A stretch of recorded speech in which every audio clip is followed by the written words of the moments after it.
All right, there we go. I knew it would start doing what it needs to do. Good morning, everyone. You are, gosh, man, we are on what, week 37 of 52 already for this year. It's flown by. I don't even know where September went. I know you guys know exactly, you guys feel the same way because September has just flown by. We have, just 11 sales weeks left. And then 4 weeks after that, but we're just setting up January at that point. So I am excited to make the most out of what we've got left. So let's start with our favorite thing. Let's give some shout outs to some people who in your world is showing up like a leader, is showing results, or they're showing grit, or they're showing their wealth building ability, or their teamwork, or their humility. Anybody show up like that in your world that you want to give a shout out to? Just raise your hand and I'll give you a second to think about it, because sometimes I was thinking about it this morning because I host these every time, right? And so I always think about it, and it takes me probably like a minute or two to think back, oh my gosh, yeah, that is somebody I wanted to shout out who is showing up like a leader. Hi, may I see your hand? Yes, sir. Yeah, I want to give Sharon a shout out. She took time yesterday, and we had an ops meeting here in Houston, and it was just absolutely awesome. We left that meeting pretty fired up and ready to utilize all of our ops systems. So thank you so much, Sharon. Right on. Love it. Alicia, I see your hand. Just wanted to give a shout out to Veronica. She is killing the game with 4 boys at home, and they're getting ready for their big move. And so I just wanted to make sure to highlight all of the hard work she's continuing to put in. I love that. I love that. While everybody thinks of theirs, I've got one shout out, and I want to give a shout out to Heather Kaiser in Dripping Springs and Veronica Westbrook in San Antonio. They both hit top agent status, which in our world is where they make their first 50,000. And they're doing it so fast, you guys. It took me so much longer to make my first 50,000. So a shout out for results and teamwork and all of the things. Elizabeth, I see your hand up. Yes, ma'am. Just want to shout out my little team, Marlene and Jesus. I went out of town this weekend and was able to put my phone on Do Not Disturb while I was at Disneyland, which was an amazing feeling. So just grateful for the team and their help. Right on. Well, shout out to you guys. That's awesome. I love it. Sharon, your hand is up. Yes, ma'am. Hey, I want to give a shout out to Mary Simpson, our operations manager. She's been with us less than 6 months, is going to have a baby next week, and has put together 8 auto plans and has us in such a great position to succeed while she's gone. And so we just wanted to just thank her for her hard work to get us to this point, and excited for the next week of meeting our new team member. Yes, right on. All the babies, bring them on. We'll take them. I love that. All right, last call if anybody else has one and they want to raise their hand. And I said I had one. I have one more. I want to give a shout out to Daniel Weiser on the Austin team and Beth Roundtree on the Austin team. Gosh, and it's for all of the things that I want to give them a shout out for, but specifically, they always have a kind word. They always have an encouraging word for anyone. They always bring energy, positive energy, not just like raw energy, but like positive, like makes you feel like you can do it. So they're so appreciative all the time, which makes me feel appreciative all the time. So thank you for showing up like that. Jordan Davis, I see your hand up, ma'am.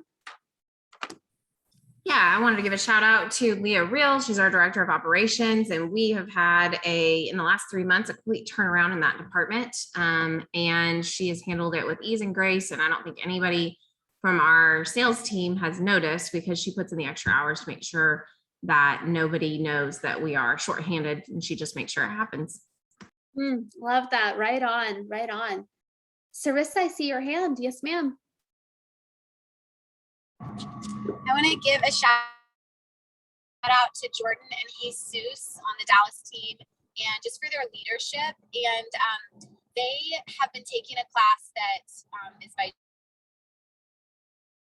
Jen Davis, and have been sharing like their takeaways with the team. And obviously when we teach something, we learn it even better.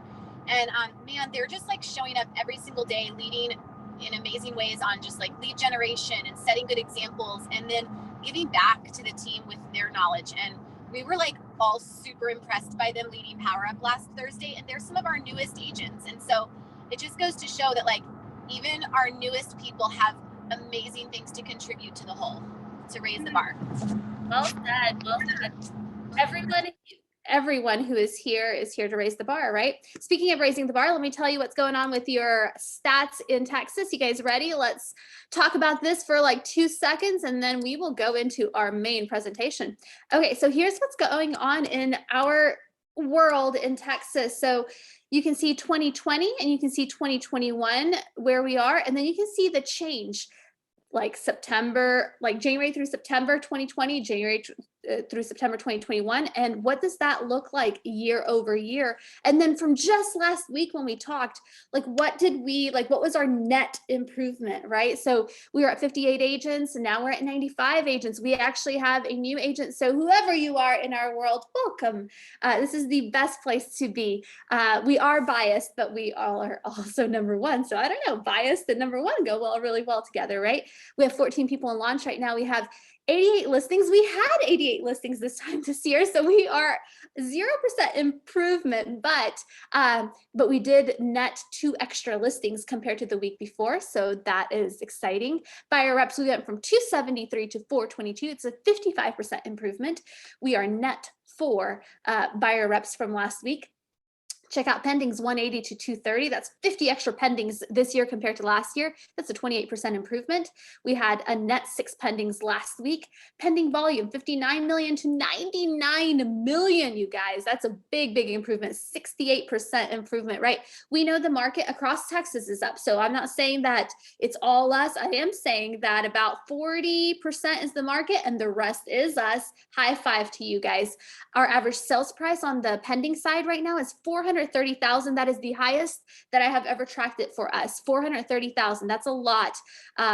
Man, that's awesome. Good for you. Getting those extra paychecks in there, right? Like that promotion is happening because those price points went up.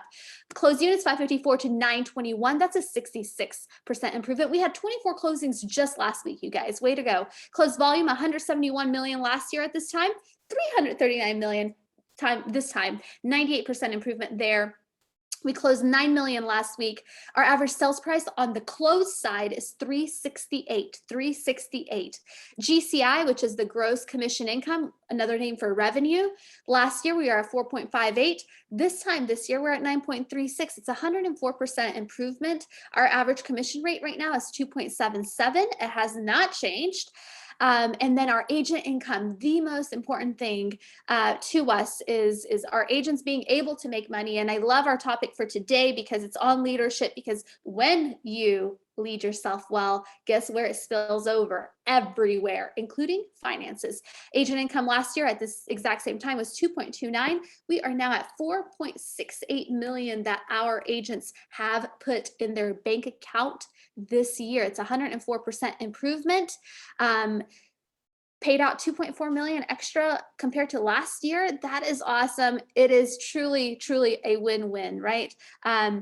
Chris always talks about not having an undisciplined sense of growth, and this is a very disciplined sense of growth that we have as a company and that you guys have as leaders. Today, Miss Jordan Davis is our presenter, and like it's awesome because she's one of us, right? And she gave us like a quick sneak peek into her leadership slide deck last time, and man, you guys were like all about it. Like chat was blowing up. So I thought, man, let's give Jordan the whole time. Jordan, you are up. Like, do you want me to spotlight you and then you share your screen, or what do you want me to do? What's your favorite thing? That totally works. I love it. Okay, I'm ready. Hey guys, so excited to be with you this morning and see how we are kicking butt and taking names. That's awesome. So today we're going to revisit the leadership slides that we talked about, probably like a month ago. And we had about 10 minutes of a 25-minute course that I've taught on leadership to other Keller Williams young professional groups. And so if you don't know me, our team is the Davis team out of Dallas, Fort Worth. And we will, let's see, I've been licensed for 8 years this month, and our team will sell, we're pacing for 240 homes this year. And so I know you guys are a ton of high producers. We partnered with Bin and Place in February of 2020, just before everything crashed with COVID. And we now have 1 to 2 teams within our team that are exercising the team model and utilizing the leverage model. So that's really exciting. One of the reasons that I partnered with Place is because I looked at, I've got these people that are pushing me because they're talent and they need somewhere to go and something to do. And it's like, do I leave the team, or what can we do? And so working with Ben to figure out the leverage model and the opportunity model. And so I have a couple of teams within our team that are exercising that. And so we're learning and leading together, which is really exciting for me because leadership is lonely. And I've been alone in the leadership journey until I partnered with you guys and gained like 60 siblings. And as well as Ben and Chris and helping in the leadership, but also it's been a real privilege to help bring alongside our team members into the leadership journey and get to share in the experiences they stretch and grow in their leadership. So obviously I started leading when I was, I'm 36. So I started leading at 30, which felt like a baby, and I felt completely unprepared. And so immediately I started seeking resources. But people started saying, you're a leader, you're a leader, you're a leader. And you're like, well, what does that mean? So I have a couple of mentors that I have just shadowed their podcasts, had phone calls with them. I've attended things that they've done. Anytime I see their name come across, I jump on it. Of course, Ben Kinney has been one of those. And in addition, through KWYP, I was introduced to Chris Suarez. Additionally, Craig Groeschel is a leader that I follow. In fact, his new leadership podcast that just came out this morning that I was halfway through was about protecting yourself against burnout. And so that was really interesting. They also had somebody on who gets people like Adam Grant on his podcast. And he asked them, how do you get somebody like that on your podcast? And he's like, I read and understand their material. I'm very specific and I compliment them in the first paragraph of what specifically I love that they do. So they know I'm very intentional in asking them to speak. And then secondly, I ask for the ask, would you be willing to come on the podcast? And then third, I always give them a way out. So I thought it was interesting learning how he learns from leaders to improve his skills and the strategies he has to get leaders to commit. And he said, when you give them an out, they almost lean in because they appreciate that you understand that they're busy and their time is valuable and you're not taking that for granted. And so I thought that was really powerful. If you look to who would I like to become when I grow up? And Jen just said she watched the podcast last night as well. Yeah. So I'm halfway through that, but that is one of the leaders I follow. And that was an inspiration for what we're talking about today. So let me share my screen and go over to this presentation that I've taught to KWYP market centers, and we'll go ahead and get this party started. If I could figure out how to start the whole thing. There we go. Fantastic. So Ben has a leadership triangle right here. And first of all, if you've done anything with Ben for a hot minute, everything's in the shape of a triangle, right? And just like home ownership, the biggest part of everything is our foundation. And so in Ben's leadership triangle, he starts with leading ourselves. And so we all think about leadership and I am a leader, but I don't have any followers. What does that mean? I'm a leader. Who am I leading? Sometimes we lead people and we don't realize we're leading them. Sometimes they look up to us. Sometimes they're watching us, whether it's our children, whether it's other agents in the market, or even I think in our, we have a training session within our team. I think one of our agents on Tuesday learned that other people looked up to her. And so that was almost alarming for her. Like, wow, I didn't know anybody noticed. But sometimes we're leading others and we don't even realize it. And we do that when we lead ourselves well. And so the first step starts with leading ourselves. And we're really going to dive into what that means and the types of leadership styles, which is where Craig Groeschel comes into play. The next step we get is leading others. We get the opportunity to lead others. One of the things I love about the leverage model is that the first time you lead others, you do it on your payroll, right? Your showing partner is something that you are financing. And that's really important because it gets you to take the leadership journey very serious, and you want to do it very fast because it's on your dime. So we've got to get further, faster together. And so you get the opportunity to lead others. From there, you have the opportunity to grow leaders. This is a really cool area that I was talking about that I'm in, where I'm getting to grow leaders in my organization, which is really exciting and neat and fun and awesome to see. And then also hear their highs and their lows and be there with them through the lows. Sometimes you even get to attract leaders, which is really cool. I've had an opportunity to attract leaders that I already was in relationship with that wanted to come alongside and partner with us in the organization because we had an opportunity that they wanted to improve on that skill set, and they were already leading where they were. So that's really cool. I can't even fathom what it's like to be Ben and attract 250 unit producers that want to come alongside him and hitch their wagon to his horse, right? So let's talk about why we are interested in leadership. If you are familiar with the leverage model, and I hope that you all are, we review this about quarterly as a team in our team training. But the leverage model, and what is the point? So at 1 to 2 units with a place, you get to do what Ben calls the stay. At 3 to 4 units, you get the opportunity to hire a showing agent. Again, this is on you as the agent in partnership with us. And it's your first level of leadership where you're leading someone else. So in this, you have times where you started out with, Ben talks about a mixture of love and results. You started out strong with love and you didn't hold to the results, and you have to come back around and have that results conversation because you went too strong with love. Or you went hard into the results and you didn't earn the loyalty of the person you were leading, and therefore they leave at the first sign that they get, oh, I could go do this on my own, right? Because there wasn't a good mix of love and results. But that's the stage that we're learning those things. And then of course you get a half admin. So now you're learning things like systems and communication, which is a new challenge altogether, even within a team. I think Elizabeth can vouch for this. When you add that third person, suddenly it's not just, oh, I just text him and we handle it that way. No, you have to have a system to bring that third person in the mix.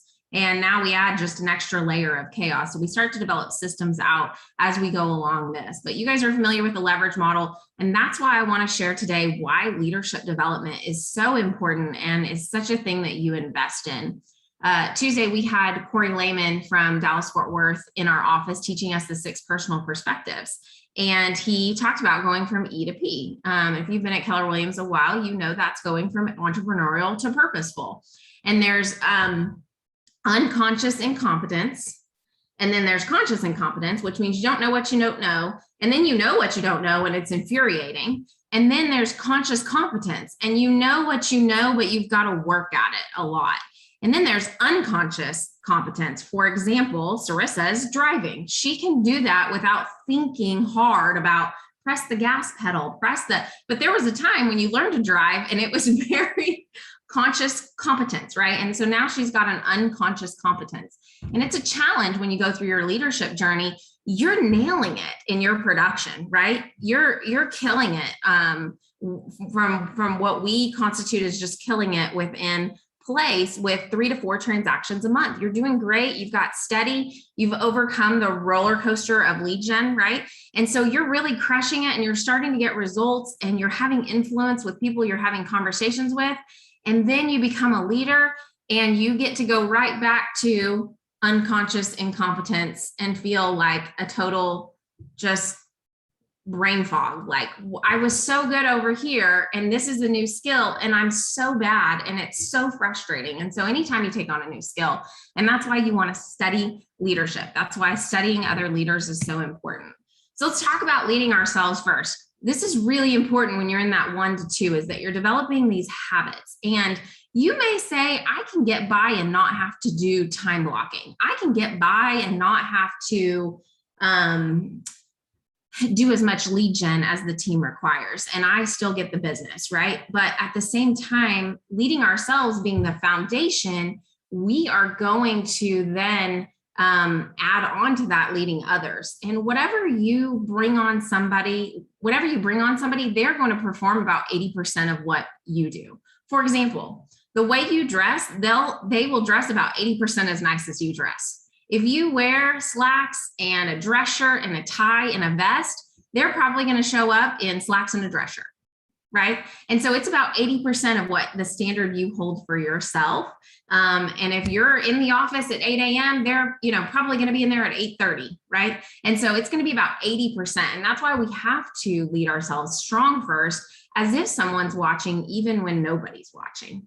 So looking at leading yourself first, and if I were sitting here saying, I'm on the brink of the leverage model and going to step 2, I'm right there, and I'm going to be doing that, let's say, coming up in February and March of next year, getting ready for the busy real estate season. If that's you, I would be looking at what are the disciplines that I'm lacking that if somebody were watching, I wouldn't do, right? What are the things that, if there were a camera on the wall or Adelina were sitting in my office, I probably wouldn't do that, right? I can always tell when somebody actually follows. 21. Sorry, somebody's unmuted. I can always tell when somebody is not following their calendar, because I like to spot check calendars, and I know that their day off got moved to a Friday instead of a Thursday. And because they're making calls and I'm hearing from them, and I'm like, I thought it was your day off. And they're like, I decided to trade that because I was out Monday. Okay, cool. And I look at their calendar just to make sure, and I see day off scheduled all day Thursday. And I'm like, you didn't update your calendar. There's no way I don't live by my calendar. So what are the things that we're doing when we think nobody's watching? But if somebody were watching, we definitely would make sure that happened. What are the disciplines that we're lacking? What do you need to do to grow as a leader of others? And how will you prepare to lead teams of leaders in the future? This is that systems and accountability and clear expectations that I was talking about. Because when you do add that third person, it's one thing when it's just you and somebody else on your team. And when you add even just that third person, you get more chaos, right? So you have to prepare to have more structure as a leader. Brene Brown says clear is kind. Have clarity in expectations. How does somebody you're leading know they won the week? How do they know they won the month? Are we super clear on that? How many leads do you expect them to generate? How many hours do you expect them to lead generate if they're on your team? What are their top 5 priorities, such that if their house burned down, they would still knock out those 5 in a day? And the rest you can just set aside. That's not as priority as these 5. Are we clear on that? Or are we giving them a confusing message of all the priorities that need to get done and everything is weighted equally? There's a reason in Brevity that we have priorities 1 through 9, because if you have just that kind of day of appointments and life gets hijacked, you need to go handle your priorities 1 and 2 and take 3 through 9 and send them to tomorrow, because tomorrow is a calmer day, right? Let's say you have to go in for a quick meeting with your kid or whatever. And so we want to work out of a sense of priority. And so how will you prepare to lead teams of leaders in the future? Are we leading ourselves that way? So let's talk real quick about the 6 types of leaders. This is from Craig Rochelle. So he talks about the unpredictable leaders. Unpredictable leaders generate hesitant followers. You never know if we're going left or right, if we're trying door knocking today, if we're going to be pond diving, if we're going to be calling FSBOs, open houses, and it makes absolutely no sense. And we pick every single day what way of lead gen we just want to do, right? And so it becomes very difficult. That's fine when you're on your own. And when you bring somebody alongside you, it's very hard to predict what that person's going to do from a day-to-day basis. You never know what they're going to do next. You never know which way we're going to pivot. You inevitably become hesitant, fearful, and even tentative to operate yourself. It's impossible to find consistency in that. There are so many priorities and everything's on fire and you don't even know what to tackle best. And next thing you know, you're sitting in their office and you're the problem because you didn't do X, Y, Z, but you lacked clarity on what your priorities were, right? So obviously that's the lowest form of leadership, is an unpredictable leader. They kind of probably just got thrown into leadership and didn't study how to be a better leader.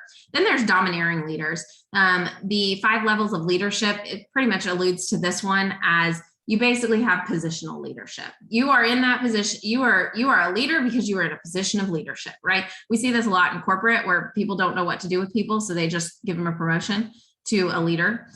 So these people produce compliant followers at first. They tend to be like the yellers, or they flip out about something, they tend to intimidate or threaten people into following them, but they always get short-term results. It's not long-term results that can be tracked over and over again. It can be really devastating. People will get out of the business. People will leave place. People will leave Keller Williams after this experience with this leader.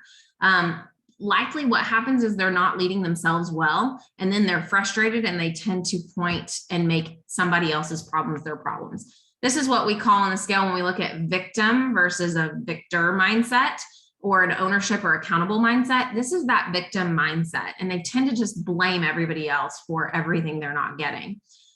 They get yes people, yes ma'am, yes ma'am, yes ma'am, but they're not really truly bought in. So they are compliant, but they're not committed. So next, we're going to go up the next ring on the levels of leadership, and that's the secret of leaders. Excuse me. The secretive leaders tend to tell secrets, and they lean heavily on the love versus the results. And so they push on the relationship, not saying that that's bad, but they tell secrets about one to the other in order to gain influence, right? Inevitably, the person that's doing that in the short term, they may be gossiping and they may all hate this person because they're gossiping over here. But what they learn is, and what you feel like with a secretive leader is, if you're talking about them, what are you saying about me? Right? And so they're guarded with what they'll share with this leader. They're not going to give you feedback because they don't trust you. And then it just says a quote: a team is not a group of people who work together. A team is a group of people who trust each other, right? And they know from their leader that they can trust, and therefore they can trust each other because they know if something got brought to the leader wouldn't come down like a domineering. The leader would come from curiosity and say, help me understand what happened here, right? That's not to say we're all in our A game all the time. Sometimes you're going to come up and be like, what was that about? Or whatever the case may be, right? It's almost like having siblings. Sometimes when you're in leadership and you're in these groups and teams with each other, and you need permission when there is a big challenge to come to them with love. Passive leaders are ones who have, they sweep everything under the rug. And if we got more problems, we just need to buy a bigger rug to sweep under, right? They don't want to go after and tackle problems. So they have a challenge with hard conversations, which, by the way, if you find that you have a challenge with hard conversations, which I am challenged with hard conversations, there are tools and strategies if you Google online, or you can send me an email and I'll help you with how to dissect a conversation to have a hard conversation that you need to have. But they produce disengaged followers because people know at the end of the day, they're not going to go tackle the hard problems. They don't fix problems, so the problems just get larger. And honestly, if the leader doesn't care, then the team is also disengaged and they don't care either. So they end up producing very disengaged followers because they just want to sweep things under the rug and they don't want to have those difficult conversations. So let's go up, because I like the 5 and 6. We start talking about leaders that make a difference. So we've got healthy leaders. This is a great place to be in, right? Like Ben and Chris are empowering leaders. Craig Rochelle's an empowering leader. Most of us, our goal, don't get me wrong, we may have a far-reaching goal of being an empowering leader, but our main goal is, let's be a healthy leader. Let's produce faithful followers, set a clear vision with limited priorities, 3 to 5 priorities, right? Listen, collaborate, come from curiosity, be transparent, and you have to trust them. And they then turn around and trust you.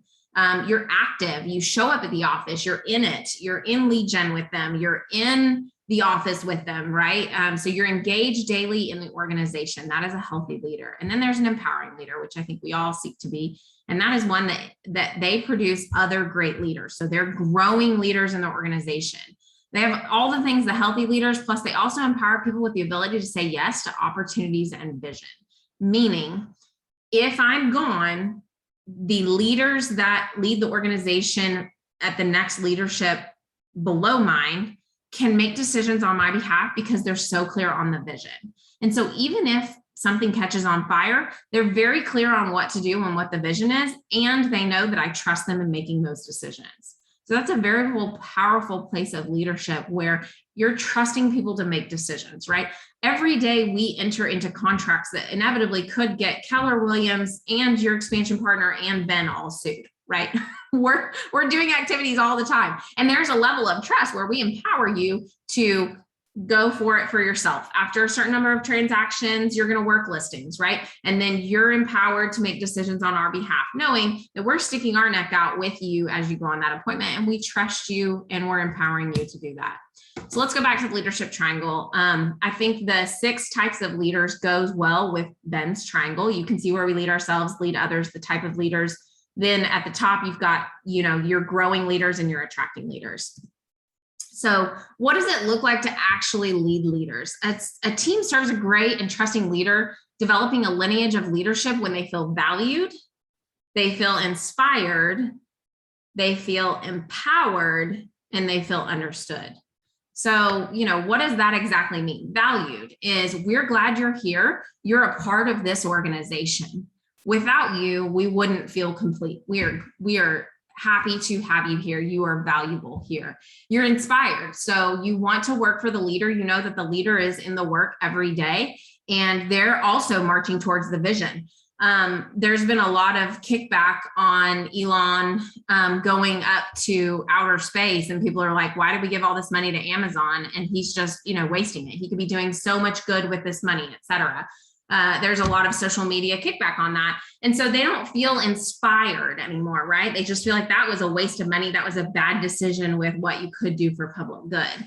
And so being in it every day, making decisions that are healthy for the business, that they feel like you're sacrificing and putting your effort forward. They feel empowered to make decisions if you're not there. So they don't have to come to you with every decision, right? So that's a great and trusting leader, and you start to develop other leaders beneath you. And then they feel understood. And that's a challenge. You've got to get to know people at their family value level, right? So oftentimes I will have an agent come in and say, I've got this complaint about another agent on the team. And when I can say, can I share something that they don't necessarily want to make public, but it may explain where they're coming from? And then they go, oh, well, that actually makes a lot of sense, right? So a lot of times we can understand our people's actions when we get to know them on a personal level. Now, keep in mind, we still have love and results.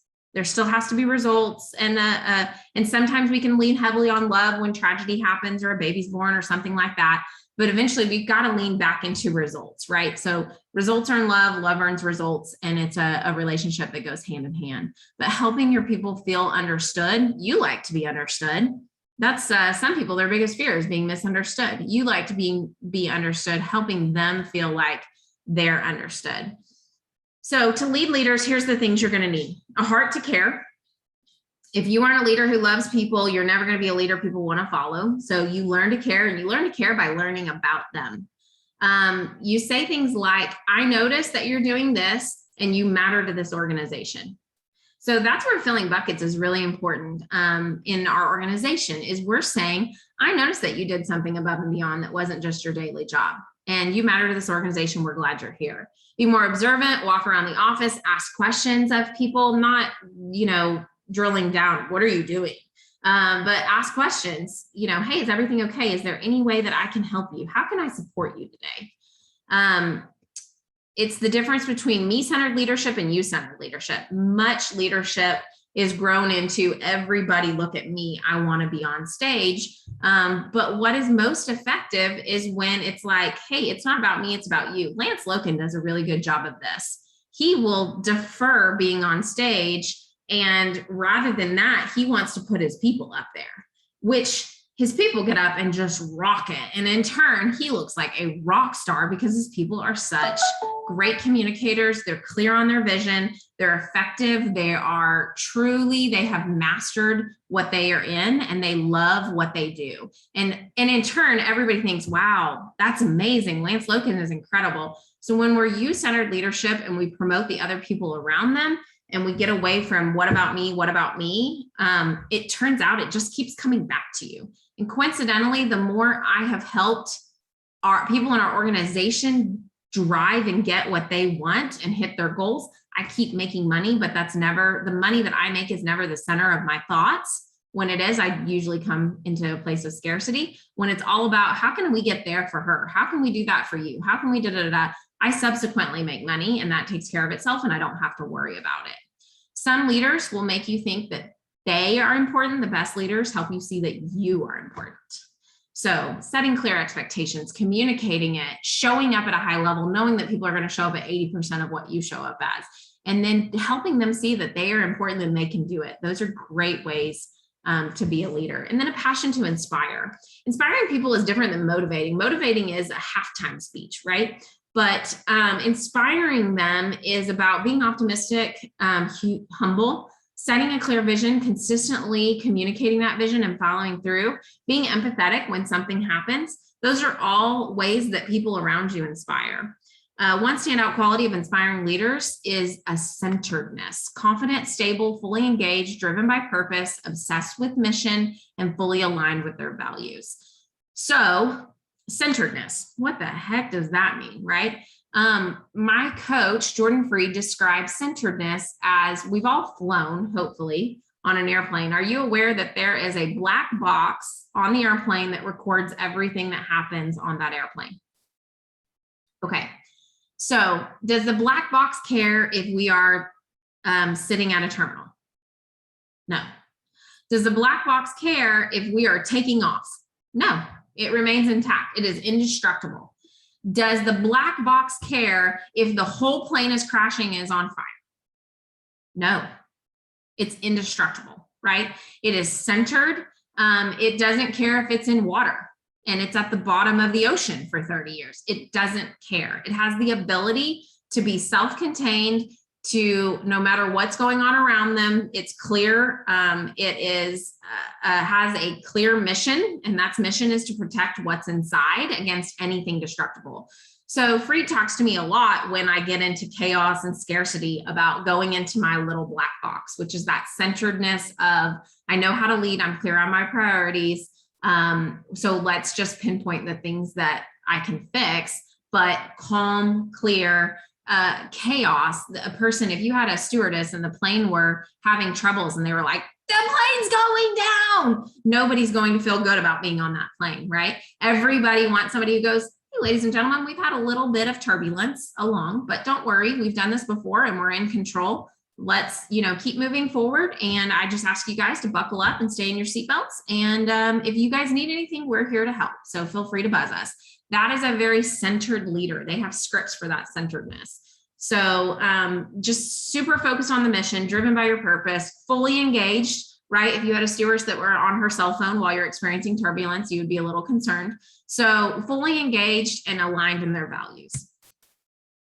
And then a willingness to empower. What does that look like? I think I've talked about empowerment a lot. This is not command and control. This is not, you did this wrong.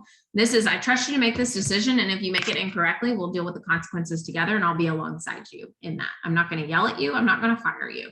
I trust you to make that decision. If you make an error, then we'll fix it together. When you delegate authority, freedom, and decision-making power, then you create owners. That's the cool thing. When they come up with the solution, I like to do this with my kids. Okay, you guys didn't get ready on time, or you goofed around instead of getting ready. What do you think your punishment is? Well, now I'm no longer the person that punished them. They came up with their punishment, right? And their punishment is always harsher than my punishment, whatever it's been. That's what's hilarious. When they come up with their own punishment, it's harsher. And so when I say, what do you think are some strategies? Here's the challenge I'm seeing. What are some strategies you think? Then they own that decision. They own that work they're going to do, that extra work they're going to do when they come up with those solutions. And then the courage to be real, humble, and vulnerable. My husband often says that vulnerability is my superpower, and leaning into sharing, hey, this is how I screwed up today. Full transparency. This is when I feel alone. This is when I feel whatever chaos, I feel tangled. And here's how I got out of chaos. Here's how I got out of that situation. And being fully transparent and vulnerable and being fully you gives people permission to be fully them.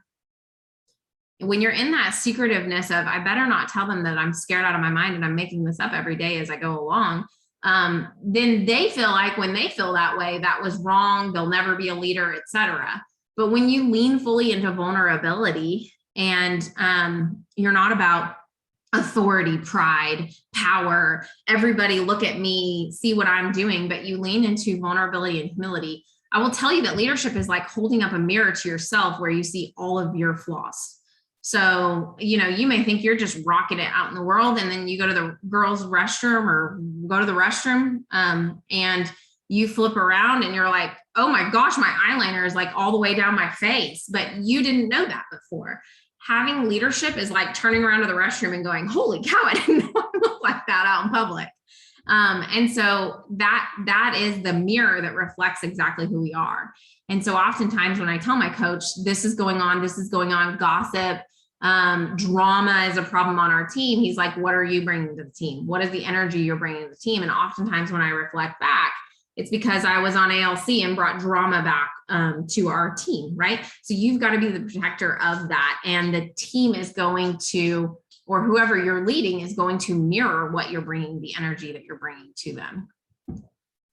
Craig Rochelle says, you will never be a leader others love to follow if you aren't a leader who loves people. He also says, people follow a leader who's always real ahead of a leader who's always right, which I think is really powerful. So again, leading ourselves, strategies for that. We talked about that today. We talked about leading others. And then we even talked about that part of growing leaders, if that's where you are in your organization today. So lastly, what are your ahas? There's a question if you want to start there. Alicia asks, can you elaborate more on vulnerability while staying centered? Sure. I think that transparency is the key to that. I think that it's fair. You can be centered. So my coach described it this way one time. Imagine we're standing at the top of he likes to make fun of Texas. So in Texas, where all of the intersections, you know, we have those big intersections that there's like 16 different roads, right? And imagine you're standing on top of them and there's cars going every which way, right? Those are like our feelings. We have thoughts and feelings that come through our mind all day, every day. Just because a car passed under you does not mean you have to get in the car and head to the beach. You don't have to get in the car and head to Oklahoma, right? You can acknowledge the feeling of, I feel in chaos, I feel in etc. And here is the strategy that I'm going to utilize in order to get through it. But that doesn't mean just because I felt it, I have to get in the car and buckle up my seatbelt and go on a 5-hour ride with it. So there are times when we all feel stressed. We all feel like we are short on time. We all feel like we're coming from scarcity. We all feel like our pipeline fell apart. And you can say, hey, I have a feeling like blah, blah, blah, blah, blah, blah, blah. And I'm really, for my word is it, and what I tell my coaches, I'm really triggered by this. And we discuss strategies around how do we move through that and keep going forward to the vision and casting the vision. Vulnerability is turning around and sharing. There was a time when I felt like I was in chaos or scarcity or fear. And here's the strategies I did to implement that. It actually takes you from vulnerability to showing centeredness, and it helps others emulate that same behavior when you share that. Is that helpful? Super. That was really good.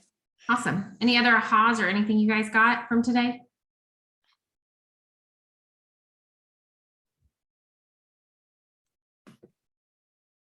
We're going to have a power up, Jordan, on how not to be shy. No, I'm just kidding. I'm just kidding. It's hard when, it's just hard sometimes on Zoom. It's easier in person. I realize that. Elizabeth shared a good one. Elizabeth, you want to share yours? I was going to say, I put mine in the chat, but I just really liked the definition of a team being people who trust each other, because we always think that there has to be like a hierarchy and all that sort of stuff, but it's really just like people who trust each other to do their job. Yeah. And I feel like the leader is the first one that's going to run into the dark and say, we don't know, but I'll be the first to go figure it out.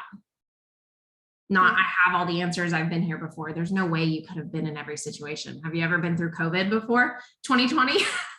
Right. So it's like, I don't know, but as the leader, I'm going to run head first and figure it out. Tracy, what you got? Hey, Jordan, this is awesome. Thank you so much and very timely. Seeing that you brought me into place, this is all really cool, just very cool stuff. But I feel like I have bits and pieces of each type of leadership. You know what I mean? I feel like I don't fit into one specific category, but striving for the healthy and the empowered sorry, my husband's right here. The empowered leader, right? But little bits and pieces. So yeah, what I have to do, I guess, is figure out, okay, which parts of each type I am, and eliminate and evolve and change into that healthy and empowering leader instead of little bits of each. I will tell you, the things that bother you about other leaders are usually the things that you feel in yourself. Self-awareness is key on that, Tracy. And I tend to be I feel like I tend to be a secretive leader. My whole team, when I said that, was like, no, you're not, you're insane. But I feel like at one time, perhaps I was. And so I am overly cautious about being that type of leader. And so when those things come up, they bother me. And I'm like, that's not the way we're going, guys. We're going to get back on track and go this way. So I think that acknowledging is that first step, Tracy, and I love that you bring that up so that you can work towards, but just your sheer saying, I tend to do that and I tend to do that, shows me that you're on the right journey, because you acknowledge that is a tendency, and probably your insides are not what others receive from your outsides. If that's any comfort. Really good. Thank you. We don't see you that way, but yeah, I certainly have ways in every one of those categories that I feel like, man, I do that for sure. I think probably we all do. Yeah. And if you don't, you're probably not a great leader. If you're like, no, I'm nailing it all the time, 24/7, boom, 100, I can get out of this. Yeah, for sure. BKT Midland, what you got? Who is that, Laura? Yeah, Jordan, I just wanted to say thank you so much. This was a very timely message. One of my big ahas today was the importance of the leader actually conveying or portraying calm in the middle of chaos. And I loved your analogy of the pilot on the airplane of, saying, yeah, we have a challenge. We're going through some turbulence, but it's nothing we haven't done before, and we will get through it and stay calm. And I think a lot of times when we are early in our leadership, it's so easy to join the chaos and just kind of create a bigger mess. So that was a super big aha for me. And it kind of ties into what I'm going to be presenting on next week. So thank you. Thanks for sharing. What you got, Casey?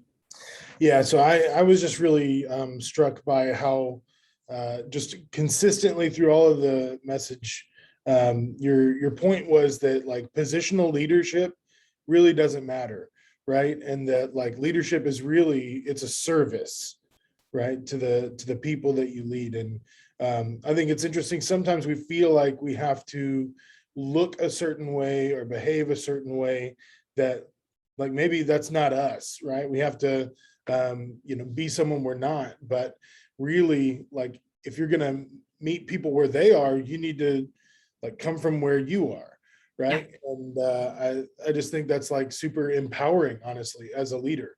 And if you're being inauthentic, it's going to be felt, right? Like if you're trying to be somebody you're not, they're going to feel that, and there won't be that trust. They can't lean into who they are. Yeah, it feels super forced. So I thought that was really cool. But just because I'm your leader doesn't mean I'm perfect, right? Yeah, none of us are perfect. The expectation of, oh, the leader and they're perfect. So you find a mistake and you're like, hey, you made a mistake. I'm out of here. And it's like, never claim to be perfect, right? I'm just the first one willing to go in and say, let's do it. Craig Rochelle has a great podcast about leading from the middle, and it's leading when you're not in charge. And that became an effective one that I listened to when I'm responsible for conveying the message from place. And Ben's not on here, so I can say not everything is immediately meant for my team. And maybe it's not meant for my team right now, but we'll get there. And so my job in that middle is to push back a little bit on behalf of my organization, and then to give a little bit and push to them. And so I'm in this middle of leadership where I'm protecting the culture and what they're ready for and what they need, and pushing back on leadership and then giving them feedback of what worked and what didn't work. And it's an interesting place to be when you are in that middle leadership, whether you are an expansion partner or you are a productivity coach or a director of operations. You are in the middle because you manage people, you lead people, you also have a leader. What's the name of that podcast? Leading from the Middle. Okay. Craig Rochelle Leadership Podcast. So he is a pastor, and coincidentally, what I love is he has 55 campuses. And when I joined Ben, he had 55 expansion partners, and I thought that was interesting. And so imagine if you're a pastor leading 55 campuses, like mind blown. So it's not, if you are like, oh, I don't want to follow a church podcast, it's not faith. I mean, don't get me wrong, he is faith-based, but it is a leadership podcast. And there is not a big push from a faith standpoint. It's a super effective leadership podcast. And he's very big on people may discover him and come to faith because of it, but that's not what he's going to push on people, which I have a tremendous amount of respect for. Maria, what you got? Hey, Jordan, thank you for this. This was really, really good. I got a lot out of it. Mainly though, like the idea of people showing up, 80% of what you do and holding yourself to that higher standard. Because I think even internally, we'll set standards for ourselves. And then once we get busy, those things kind of fall to the wayside. And so initially setting yourself to a higher standard and following through with things you say you're gonna do, and make sure you're leading by example. And I got a lot out of that part. Awesome. And nobody's ever going to care about your business as much as you do. So that 80% goes for, something's gonna fail in their family, and they're gonna go, here you go, Maria, it's yours to handle, even though it was their responsibility, because they never care about your business quite like you do. That's why as leaders, we appreciate so much, Maria, when people like you show up and care about the business as much as we care about the business, right? Is because, people will only care about your business 80% as much as you care about it. And so having grace for it's not theirs, they don't feel like they own it yet. And that may be why they're not bought in. Well, I think I lucked out because I think Ashley probably cares more than I do about business. And that brings me to another, because the part you said about setting them up to take ownership and say, hey, I trust you to do this, and setting that expectation up front. I think that conversation goes a long way to help people trust themselves and to make decisions within your business as well. And when I'm leaning into not wanting to have hard conversations, I remind myself clear is kind. And so by having a conversation that I feel like is unkind, I'm actually being kind in that I'm being clear. And, I'm not responsible for how they receive it. I'm only responsible for how I can't be responsible for other people's perception of my truth. I have to lean fully into my truth and hope that it's meant for them to receive well. What you got, Brandon? Really enjoyed everything you said today, Jordan. And the leadership model is one of my faves, obviously. But I like how you expressed and talked about vulnerability, because I think a lot of times people see vulnerability as weakness. And I love your perspective on it, because a lot of times vulnerability and even the way I look at it, it's, the humility to be transparent in the effort to grow yourself or other people.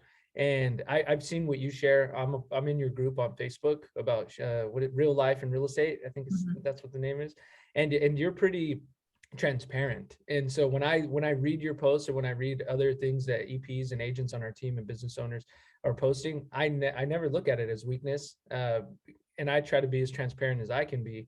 And I think, and Ben just shared something yesterday that he had posted like a year ago, about how we sometimes, when we're going through something, we assume that we're the only ones that have ever gone through that. We're the only ones who've ever struggled with that.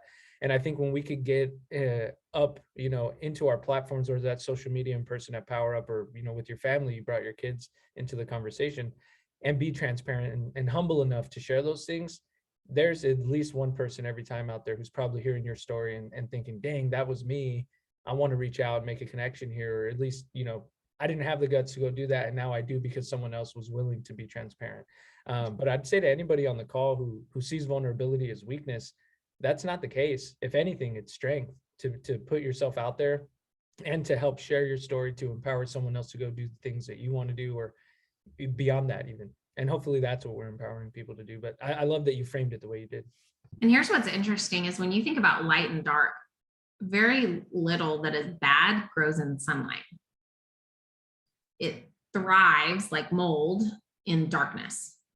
And the same thing happens with our mental health or our struggles or whatever we're going through.